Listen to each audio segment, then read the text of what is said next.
Get my 6.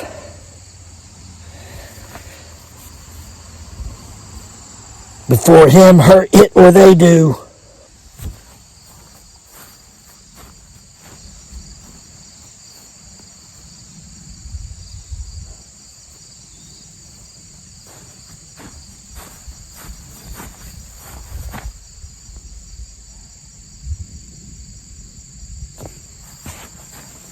You like my shirt?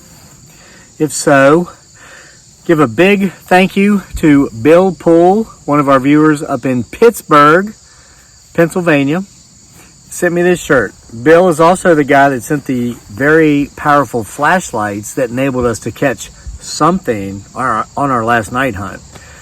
Got your package today, Bill. Thank you very, very much. Okay? Also, a thank you is going out to Paul Duquette for several things.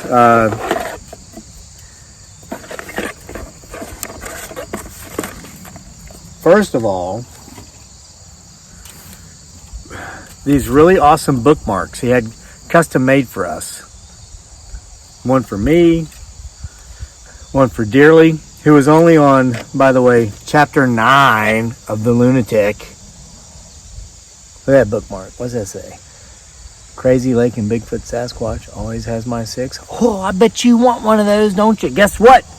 Going forward, everybody who buys a personally autographed book from our Etsy store, the link is in the description box below, gets one of those for free with every book you buy. When it comes shipped to you, you get that bookmark.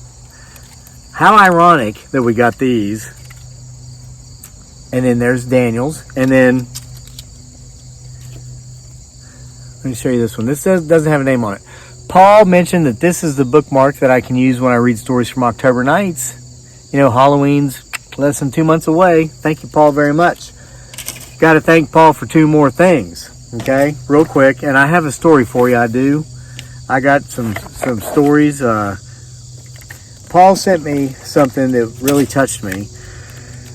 He sent me a coin that he mentioned in his letter he read, and I read your letter, Paul. Thank you for your service. He likes to give these coins to veterans.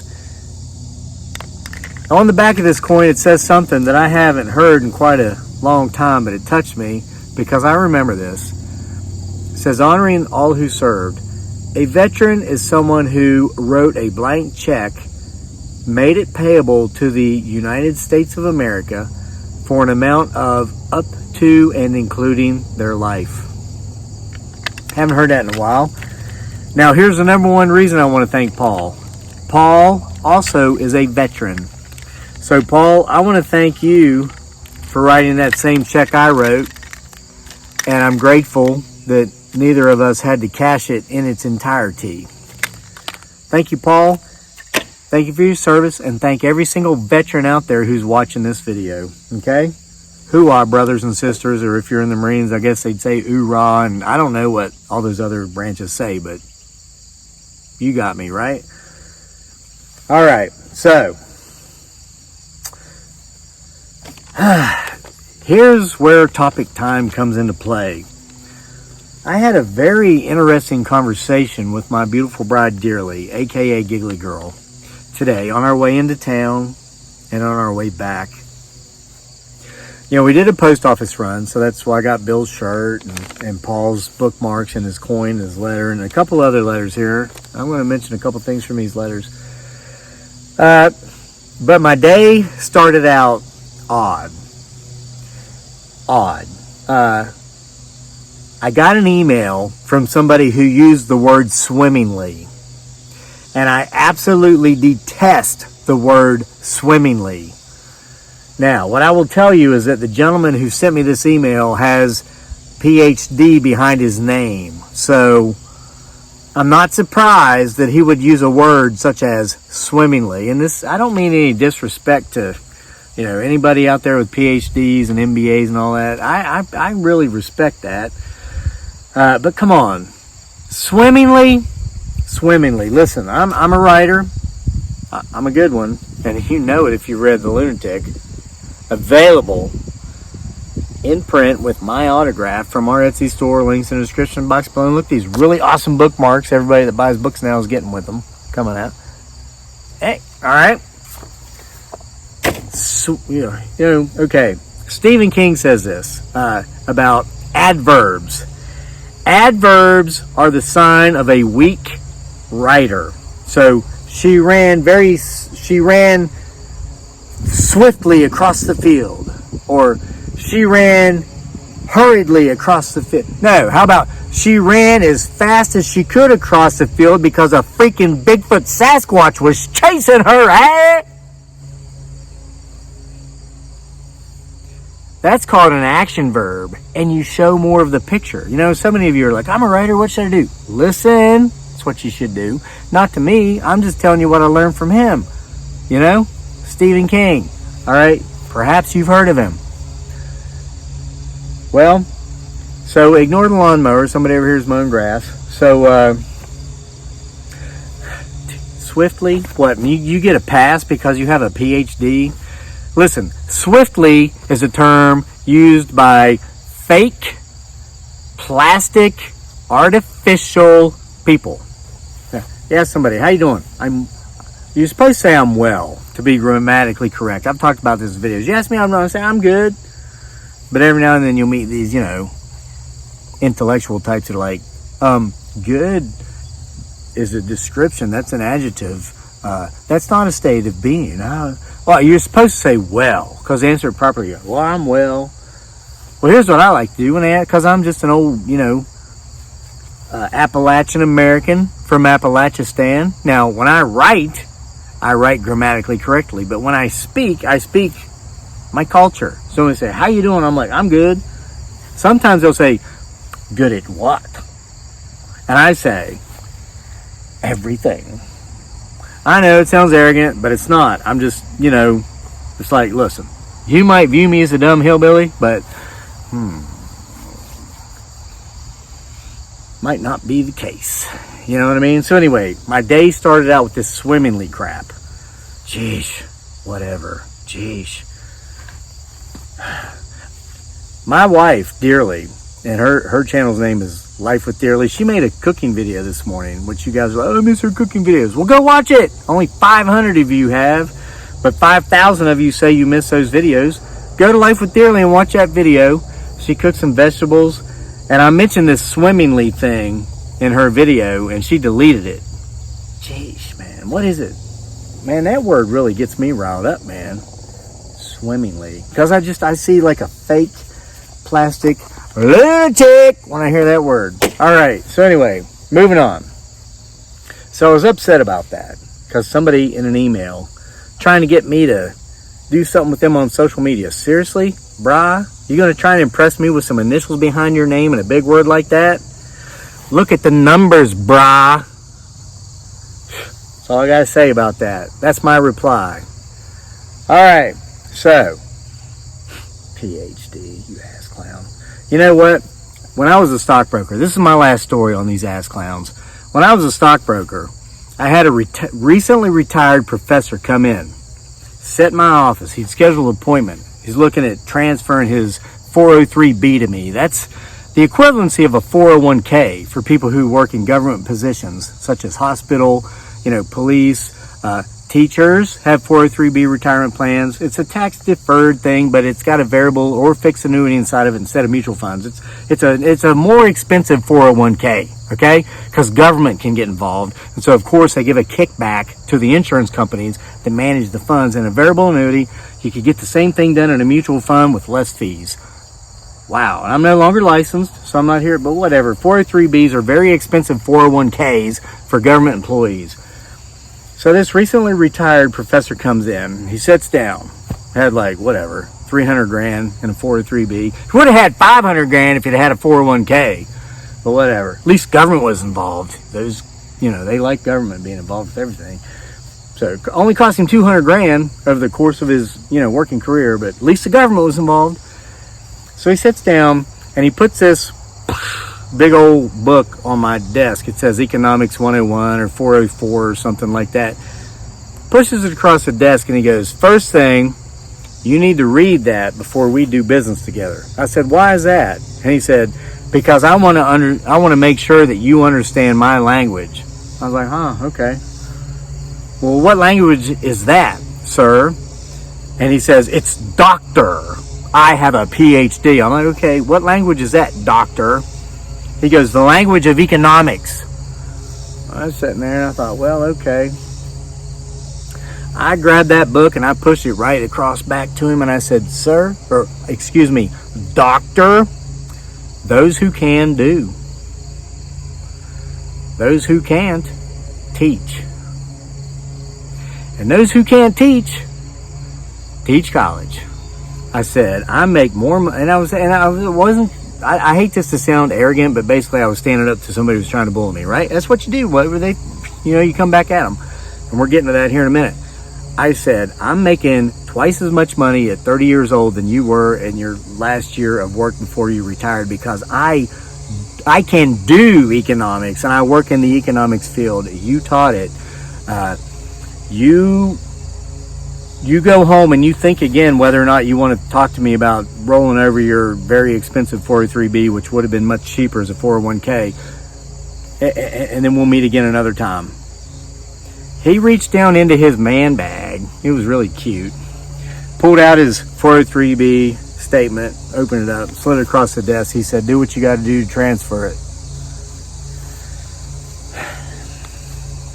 That is a true story. True story. All right, so anyway,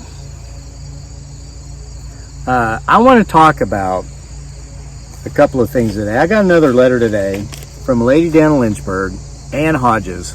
And I got your letter. I read one of her letters last week or 2 weeks ago here on the channel, and she was thanking me for that. And but it's ironic because she mentioned something in her letter. She quoted Muhammad Ali when he said, keep your eyes on the prize. And it's our...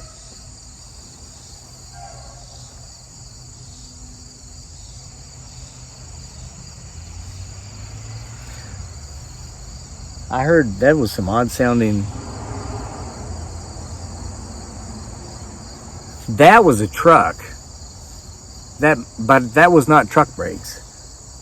It's almost like something behind me was mimicking the sound of the thing that in front of me makes. That is very odd. All right, but here's the deal. She quoted Muhammad Ali saying, keep your eyes on the prize.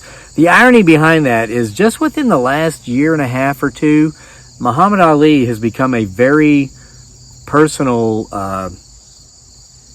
hero of mine. I know he died a couple years ago, and ironically, he lived close to us here in Charlottesville. He lived in Nelson County, which is a bordering county. He was like 30 minutes south of here.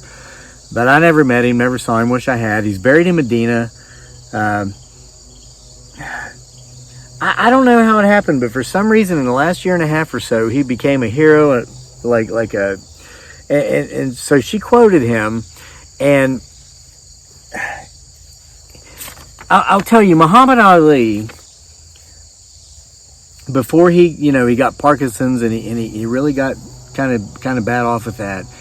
When he was an able man and an able body, he pushed himself to limits. He sought out greatness. He pursued greatness, and he was greatness. I mean, there's no better way to say it. I grew up during the Tyson years. The Mike Tyson era, late 80s, 90s. That guy was scary. And the question was always asked, who would have won if they'd have fought in their prime, Mike Tyson or Muhammad Ali? Well, of course, Generation X, all grew up saying Mike Tyson. The baby boomers, most of you watching, grew up saying Muhammad Ali. I was always convinced it would have been Mike Tyson. Until the last year and a half, I've watched a lot of historical videos of him, the fight against Foreman numerous times. My mind has definitely changed. If Mike Tyson and Muhammad Ali would have met in their prime, I think Muhammad Ali would have knocked Mike Tyson out in the 5th or 6th round. Yeah, he would have done just what he did with George Foreman. Stayed out of the way, but been aggressive, stayed out of the way, let Tyson wear himself out, knocked Tyson out after he wore himself out. I mean, But here's the point of this. I know this sounds random, sounds like a ramble, like a morning ramble. Here's the other reason my morning started off odd today. I got the email from the D-bag that used the word swimmingly to describe something. Hold on, I gotta take a break. I'm gonna get worked up about this again. But then a media article, a news article caught my eye and I read it. I'm going to share this story with you. It's about a guy named Jean-Pierre Adams. And it's all related. It's tied together, you know. We're talking about Muhammad Ali. Greatest, man, that fight against Foreman is the greatest fight in boxing history. You know, according to most. Biggest upset in boxing history, you know.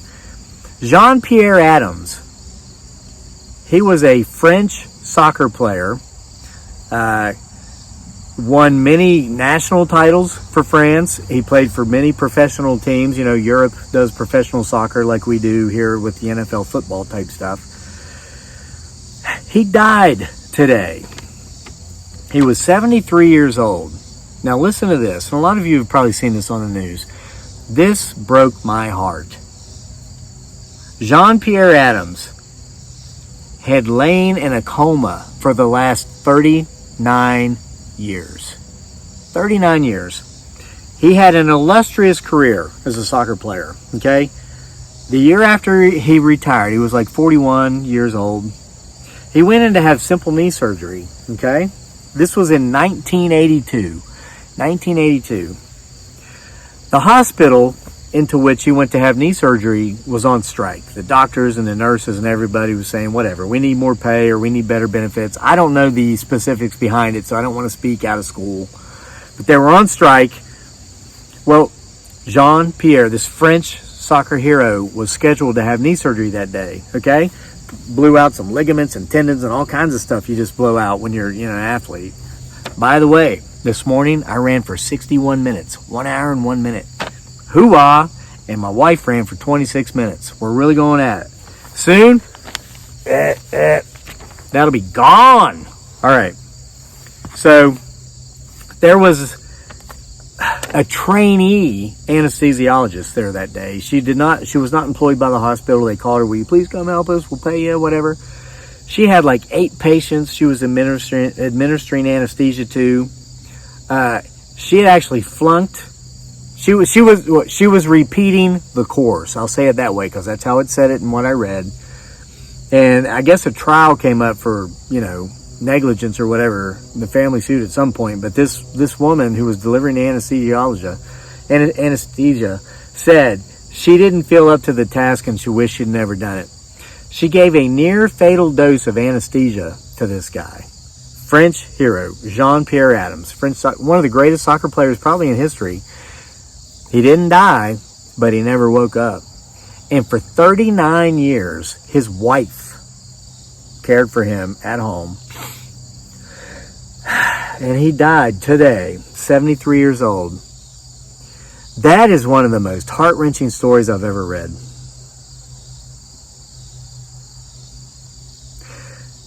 And my wife and I were talking about this, and I said to her, you know what the main difference between him and most people are?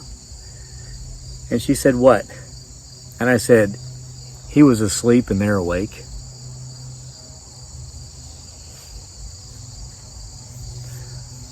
Think about it. Think of how we're living. Think of how we as individuals are living.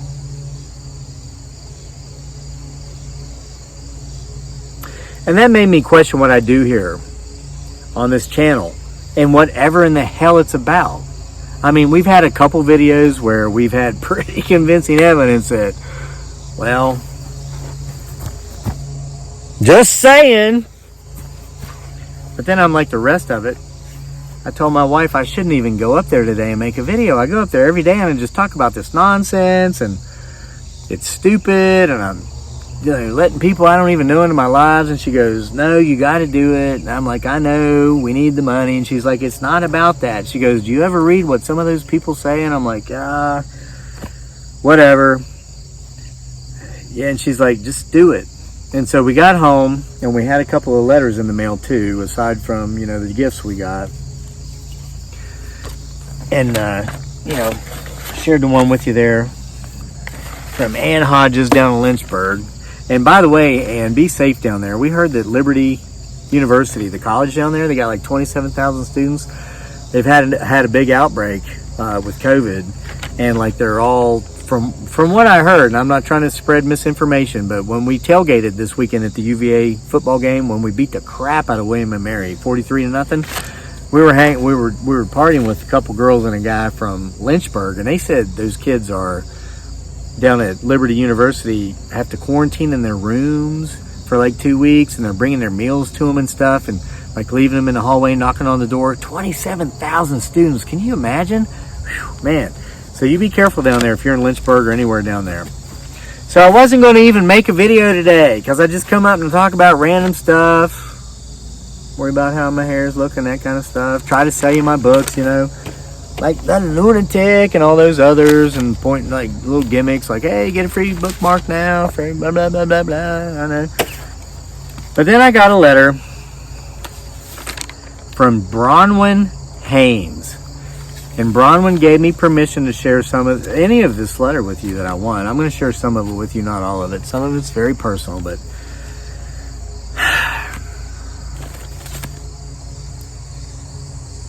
because at times you wonder, am I that guy just laying there, existing, not living at all, just waiting until I expire? And that's kind of what I was thinking about myself when I read this thing about this French soccer player. But then I got this letter. Dear Crazy Lake, in case you decide to use part of this letter in a video, which of course you are under no obligation to do, but gives me permission, here's a short version. Short version doesn't mean nothing around here on this channel. Many people discovered your channel via the now infamous Annoying Neighbor with the Crayon video. YouTube actually recommended your channel to me due to my interest in gardening and the paranormal. Because it's a perfect mix. I don't see why more people just don't get it. What goes better together than string beans, corn, and poltergeist? It's like, what do you eat when you watch these scary movies? Potato chips? I'm sitting. Bronwyn gets it. All right. As I were. Okay. I have become an avid viewer, and my husband, we were married in February 2021 via Zoom. Loving the time of COVID. Isn't this neat? You ever heard of anybody else that's gotten married over Zoom? They did because of COVID. That's all. That's awesome. Excuse me. I just ate some vegetables before I came up here. Those ones my wife cooked in her video on Life with Dearly. Go check it out. They're delicious. It's like from garden to table. Oh my gosh. With her cooking on it. Okay, her husband loves the stories. Our black cat, Puka, comes flying into the room anytime Cleopatra makes an appearance. And since she has a little kitty cat, something. Oh, yeah, she sent us the cat treats. Cleopatra loved those, by the way, Bronwyn. Over the past several months, I've felt inspired to write to you, but something happened very recently which would never have come about if not for your influence in my life. You have shared other letters in which the author discloses the way in which your videos have inspired them. Having looked my way all the way through the morning rambles, I decided it was time to reach out to my estranged father. I poured out my heart to him in an email and sent it with a heart full of love and hope. Kevin, it was awful. You ruined my life.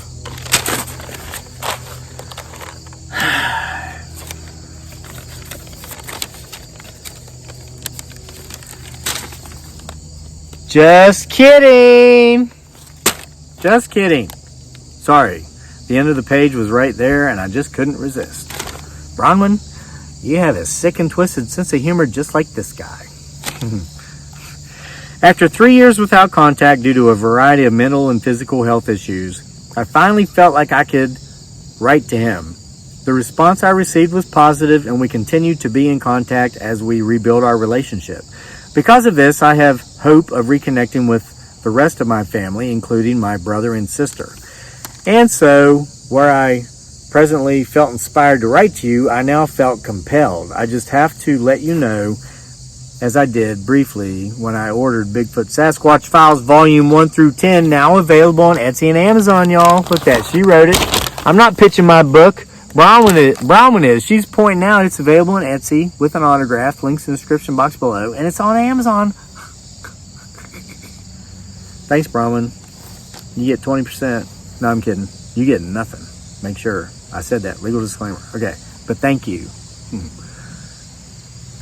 How very positively you have impacted my life. I am so grateful to you for the words of encouragement and support you gave, which reached me at precisely the time in my life when they would have the most powerful of impact.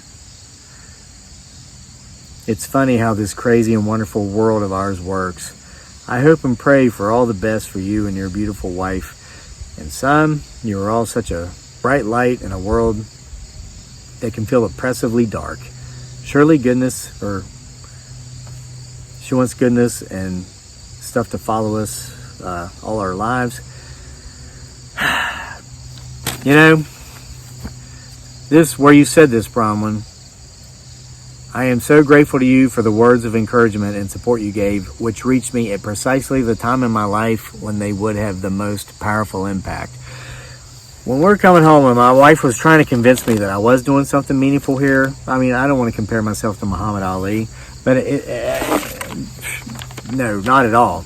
But I was thinking of Jean-Pierre Adams. I wanted to make sure I wasn't just laying here sleeping until I expire. And she said, you're touching people. You ever read those comments? I'm like, yeah, whatever. And I made the comment. I said, you know, for whatever reason, I'm just up there doing a video, and I just happened to say the right thing that someone somewhere needs to hear just at that time, and it changes their life. That's nothing but luck. And she said, but it happens. And I'm like, no, it doesn't. I mean, those comments of people, but again from Bronwyn, it's funny how, I am so grateful to you for the words of encouragement and support you gave, which reached me at precisely the time in my life when they would have the most powerful impact. All right, I'm a vessel. There is a power greater than us. Sometimes that power uses not the most talented or the most gifted, but perhaps just the available. Thank you, Bronwyn, and thank you, everybody else. See you for more next time from here at Homesteading Off the Grid and whatever in the hell this channel is about. Thank you again, Bill and Paul.